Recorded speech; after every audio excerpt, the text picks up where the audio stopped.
मी श्रावणी त्र्यंबक डुबे, जिल्हा परिषद प्राथमिक शाळा बलसा येथे शिकणारे विद्यार्थिनी आणि माझी मैत्रीण विश्रांती डुबे, आम्ही दोघींनी विकसित भारत बिल्डॉन 2025 या स्पर्धेसाठी आम्ही एक प्रकल्प निवडलेला आहे.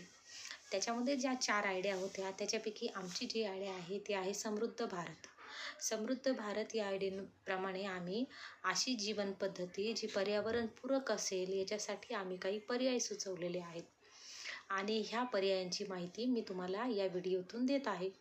आपण नेहमी पाहतो की आपल्या आजूबाजूला प्लास्टिकचे खूप सगळे ढिगारे पडलेले असतात. त्याच्यामध्ये उपयोगी पडलेल्या वस्तू, अनावश्यक वस्तू यांचा असंख्य ढीग कचऱ्यामध्ये पडलेला असतो. आमच्या आजूबाजूला असे आम्हाला खूप कचऱ्याचे ढीग पडतात. जसं उदाहरण घ्यायचं तर हा बघा, हा टूथब्रश एकदा वापरून झाल्यावर आपण एका वर्षात असंख्य टूथब्रश वापरतो आणि हे प्लास्टिकचे टूथब्रश नंतर कचरा बनवून वर्षानुवर्ष पृथ्वीवर पडून असतात.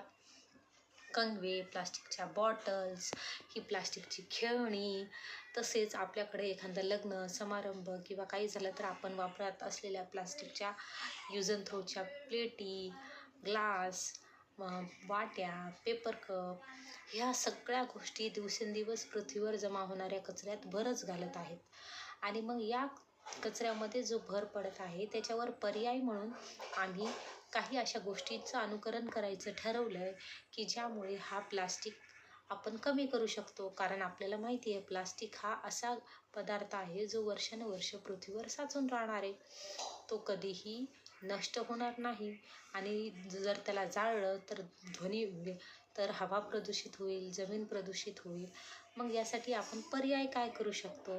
तर आम्ही या प्रकल्पामध्ये पर्याय तुम्हाला सांगत आहोत की आपण लेकरांना अशी प्लास्टिकची खेळणी न वापरता जर आपण त्यांना लाकडी खेळणी दिली तर आपल्या इथल्या जुन्या कारागिरांना पण आपण रोजगार उपलब्ध करून देऊ. आपल्या असलेल्या जुन्या कलेला पण आपण वाव देऊ आणि लाकडी वस्तू ह्या जैविक विघटन करणाऱ्या, लवकर विघटित होणाऱ्या वस्तू असल्यामुळे तो प्लास्टिकला एक उत्तम पर्याय होईल. त्याचप्रमाणे ही बॉटल आपण जर प्लास्टिकच्या या बॉटलच्या ऐवजी जर आपण स्टीलची बॉटल वापरली तर प्लास्टिकच्या बॉटलचा होणारा कचरा कमी होईल. लाकडांचे कंगवे आणि लाकडांचे ब्रश वापरले आपण तर तरीही यामुळे होणारा कचरा कमी होईल. त्याचप्रमाणे आपण प्लास्टिकच्या किंवा पेपरच्या पत्रावळ्या न वापरता आपण जर स्टीलच्या प्लेटी वापरल्या तर आपण त्या पुन्हा पुन्हा वापरू आणि त्याचप्रमाणे आपण पृथ्वीवर साचत जाणारं प्लास्टिक कमी करू. हे पृथ्वीवर साचत जाणारं प्लास्टिक खूप प्रकारे धोकादायक आहे. हे नाल्यांमध्ये तुंबतं पावसाळ्यात, याच्यामुळे गटारे बंद होतात आणि मग ते सगळं पाणी रस्त्यावर येतं, ज्याच्यामुळे पूर सदृश्य परिस्थिती निर्माण होते. त्याचप्रमाणे ह्या सगळ्यांमुळे सगळ्यात मोठा धोका आरोग्याला होतो. हे प्लास्टिक जर जनावरांच्या खाण्यात पिण्यात गेलं तर त्यांच्यासाठी ते अत्यंत धोकादायक असतं. म्हणून आपण या सगळ्यांना पर्याय म्हणून काही गोष्टी इथं सुचवत आहोत. ह्या घरगुती वस्तू आहेत, ज्या घरगुती वस्तू जर हळूहळू आपण रिप्लेस केल्या, कारण आपण पृथ्वी जर वाचवायची असेल तर त्याच्यासाठी 3 Rचा उपयोग करू शकतो: रिसायकल, रियूज आणि रिप्लेस. तर आमची ही संकल्पना टोटली रिप्लेसवर आधारित आहे की आपण प्लास्टिकच्या ऐवजी लाकडी वस्तू, धातूच्या वस्तू वापरू शकतो.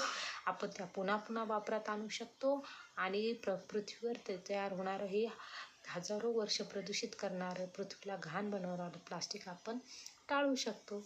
त्याच्यासाठी आजपासून आम्ही ठरवलं की आम्ही लाकडाच्या वस्तू वापरणार, लाकडाचे ब्रश वापरणार, लाकडाचे कंगवे वापरणार, स्टीलच्या बॉटल वापरणार आणि खेळणीसुद्धा लाकडीच घेणार. तुम्ही पण ते करणार ना? आमचं सगळं ऐकून आमच्या आईवडिलांनी, आमच्या गावातल्या आमच्या मित्रमैत्रिणींनी, काकाकाकूंनी सर्वांनी निर्णय घेतला आहे की आपण लाकडी वस्तू किंवा धातूच्या वस्तू जास्तीत जास्त वापरायच्या. तुम्ही पण वापरणार ना आमच्यासोबत?